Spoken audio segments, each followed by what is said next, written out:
Welcome back sa ating Java Programming. Ang video na ito ay pagpapatuloy ng ating introduction sa OOP.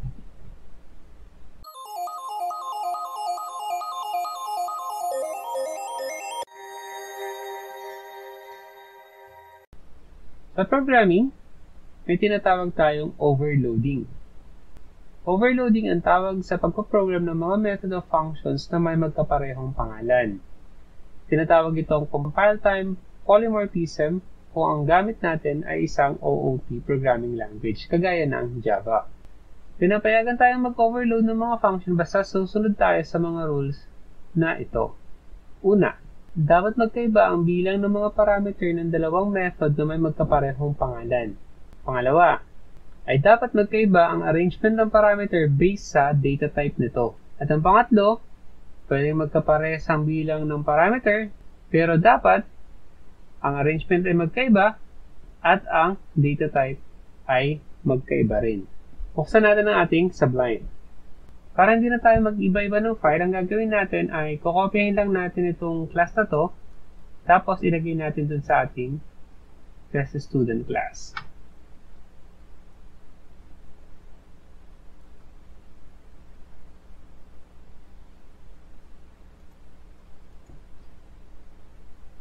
Close natin yung Java student. Actually, delete na natin.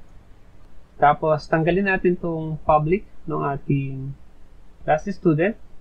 Otherwise, magkakaroon tayo ng error. Tapos, compile and run natin itong ating test student na class. Test student. Test student. Okay, gumagana pa rin. Okay? So, ngayon, itong mga property natin ay mga public properties. So, pwede natin i-access yan. Gamit ito.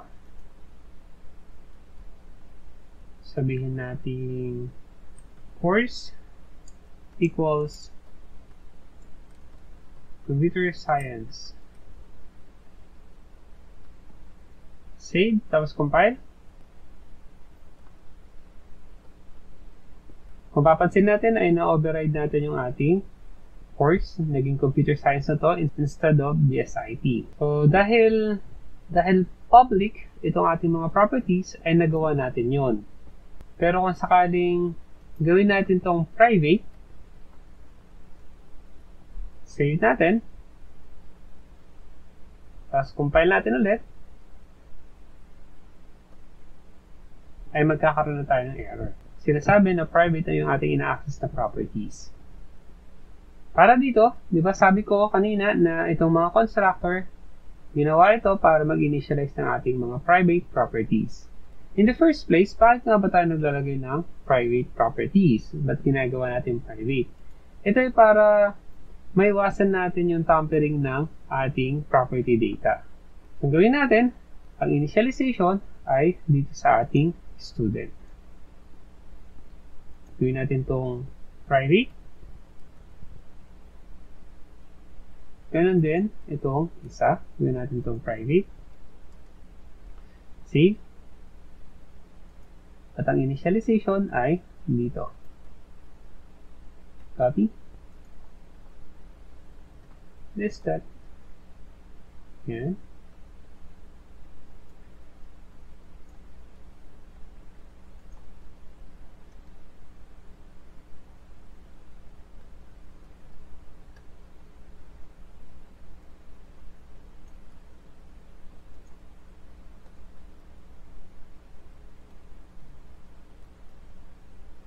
Okay.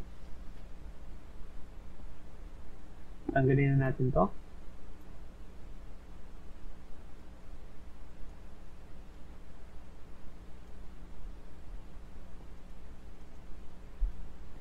Save natin. And then, try natin. Compile. Ayan. Bumalik na. Data field encapsulation ang tawag sa ginawa natin na pagpapalit ng public property into private property. Hindi magandang practice na gawing public ang lahat ng property ng isang class.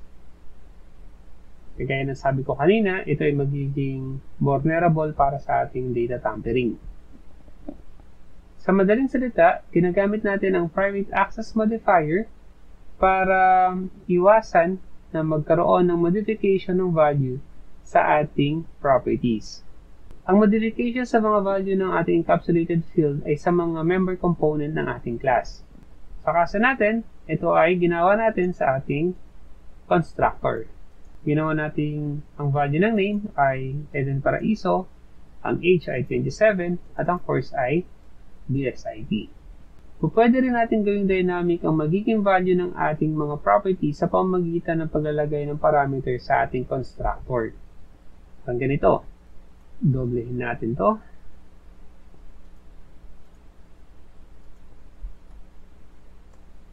So, nag-overload tayo. Isang constructor na walang parameter at isang constructor na may parameter.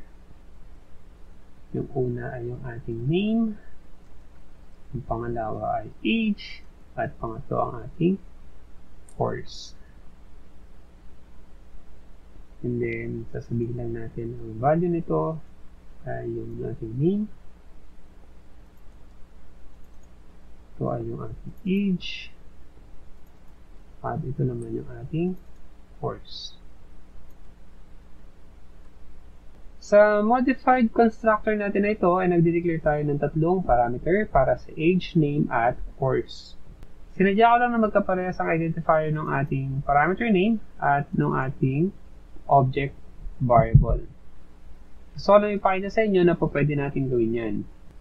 Hindi magko-conflict ang variable name na yan dahil ang mga variable na nasa parameter ng ating constructor, itong mga to, ay magkaiba sa ating object variable na mga to. Ginamit natin itong this keyword dito para sabihin na ang ina-access natin ay yung ating object variable. In short, ginawa natin ito para sabihin sa ating compiler kung ano ang property at kung ano ang local variable. So, kung sakaling gagawa tayo ng bagong instantiation, duplicate natin to. Sabihin natin student2. Yan. Ito ay si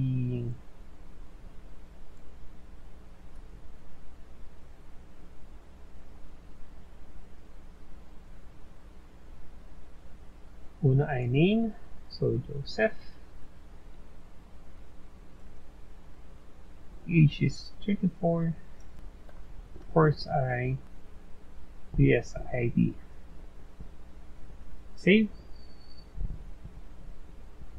Ngayon, kapag nag-print tayo, Shift-T, gawa lang tayo ng system.out para magkaroon tayo ng new line.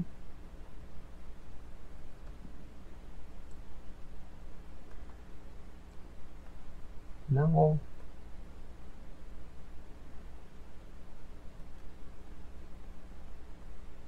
Ito ay gawin natin 2.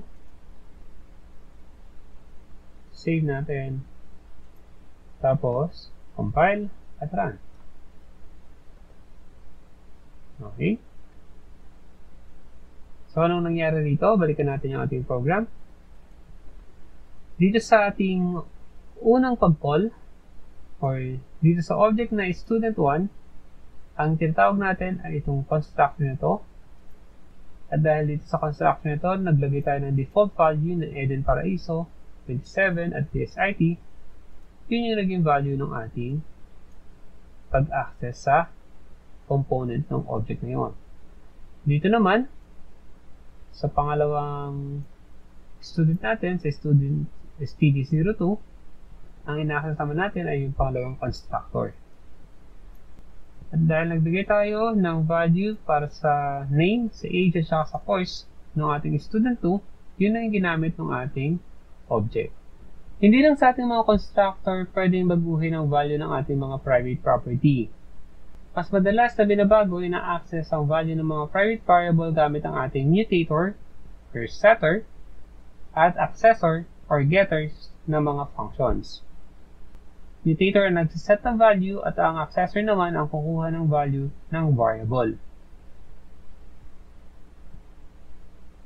Gawin natin to sa ating class.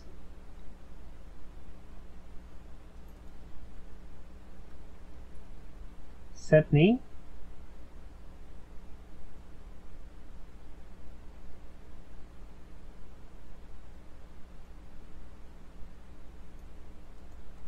Open natin to.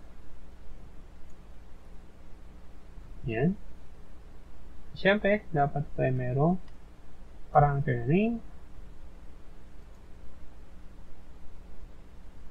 And then, getter.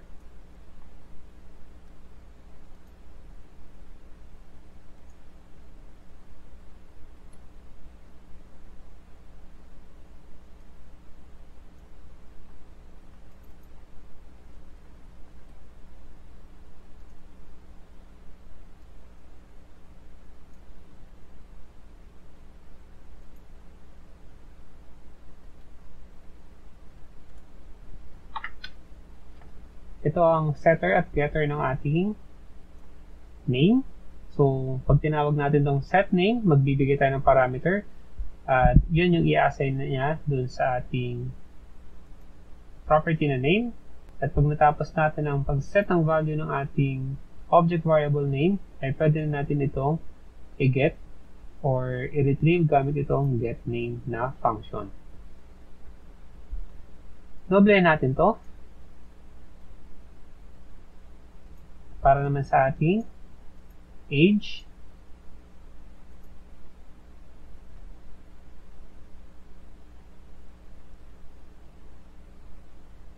Siyempre ito ay integer. Pilitan natin ito ng age. Ulitin natin to para naman sa ating course.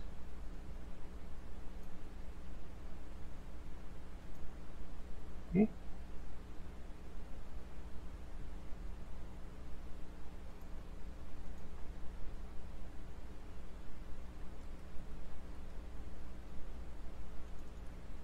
Ito naman ay para sa ating course. Save. Ngayong nagawa na natin yan, pwede natin gawin yung ganito. Sa student 2, pwede na natin gawin yung, dahil nagkaroon na tayo ng pag-set ng value dito, pwede natin tawagin yung get. Get name, get age, at yung ating get course. Pero yan, syempre, ilalagay natin yan sa isang system.out at println.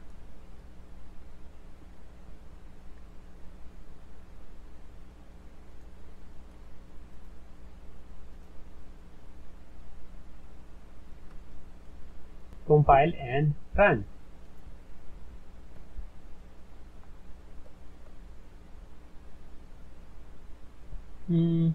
String cannot converted to int. So age 33. Okay, int dapat to. Save.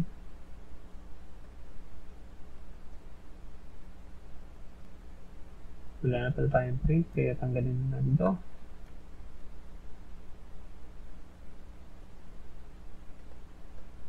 Ayan. Nagpakita si Joseph 34 at BSID. So kung sakaling wala itong value na to, tanggalin natin to.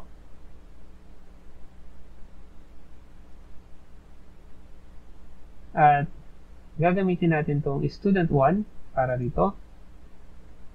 Kailangan natin mag-set ng ating value para sa ating student 1. So, ito ay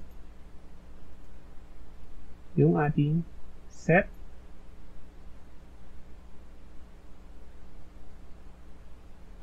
Siyempre, ito ay si Eden.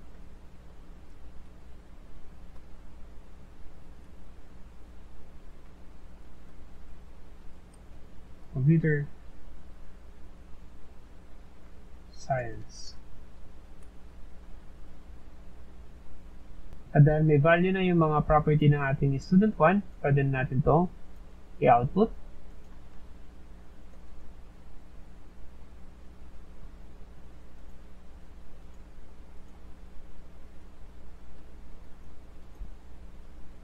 Save natin, tapos run at saka compile.